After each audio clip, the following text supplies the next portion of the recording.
Good morning, and let's start another day of journaling. Let's hope we get some good inspiration this morning because I certainly need it. So we're going to be sticking with the Affirmators Deluxe set. I'm going to put on my wish list some new cards from Affirmators because they have a whole bunch of kits out there. So I'm going to put it on my list. Anyway, here is what we got for today. The card is called Tone, and it's an eagle reading a book, and I can't see what that. How to Get What You Want Without Screeching is the name of his book. And let's see what it says. I adopt a warm, kind, and loving tone, especially during tense interactions. Knowing that hostile tones can escalate civil disagreements into total apocalyptic meltdowns. I do my best to play the bigger role and keep things calm and loving. My docile tone will remain steadfast, but no promises about the twitching eyeball. So basically, he's saying try to be positive again and be loving. And as you remember from earlier this week, we still have these two cards that I'm still working on. So transmutation, which is kind of looking for the positive, and also the trust card if you knew everything was going to work out. So I'm kind of just building the deck this week, and these cards are just kind of sticking with it. So now we have tone. So positivity and trust, and now tone being kind and loving, and knowing that you can make things worse just by your tone of voice. So let's journal on that today, and I will see you at the other end in 10 minutes.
And that's an end to our 10 minutes. For me, it was actually much, much longer. I went a long time. I don't know how about you, but sometimes 10 minutes is not enough.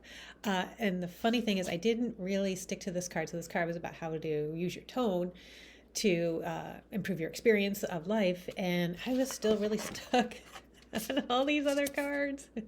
So if you haven't gone back and seen these videos, you might want to watch this. But this one, here we go, this guy.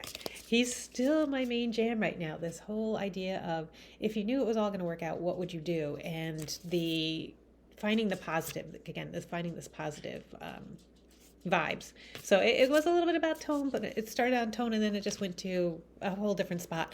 But the cool thing was I ran out of 10 minutes, so I just started playing Amazon Music in the background. And this song by Owl City came on that was called These Are Beautiful Times. Or I think it's just Beautiful Times. Look it up if you have any kind of subscription. So Beautiful Times by Owl City. It was such a perfect song because it was like, why is the sky so dark? When's the light coming back? And that's kind of how I feel. It's like I'm just struggling to find the positive, and again, this card keeps coming up over and over, that finding the positive. Oops, that's not what I want. This one, finding the positive, and if you knew it was all going to work out. And that's what I wound up journaling about. And I actually found some cool ideas. So it went off the rails, and that's okay. Sometimes when you're journaling, something else needs to come up, and that's okay. Just go with it, or something might be lingering unfinished from other days. And that's, don't ever feel like you're forced to stick to the prompt that we come up with for the day. Because if there's something else in your mind that really needs to come up, let it come out in journaling, and you'll find that it's a winding road. It's never straight. It's always just a lot of curves, and that's totally cool. So that's where I went today, and I have some new thoughts about the business and how I want to take things. So really about that lifestyle design piece, which keeps seeming to get buried, and I really want to bring that back. That's the point. That's what I love doing, is lifestyle design. So enough from me. I'd love to hear what you're thinking. Put it in the comments below, and let's see what tomorrow brings. And let's see if these cards just keep coming back over and over, or if we move into a new direction. All right, have an awesome day, and I will talk to you soon.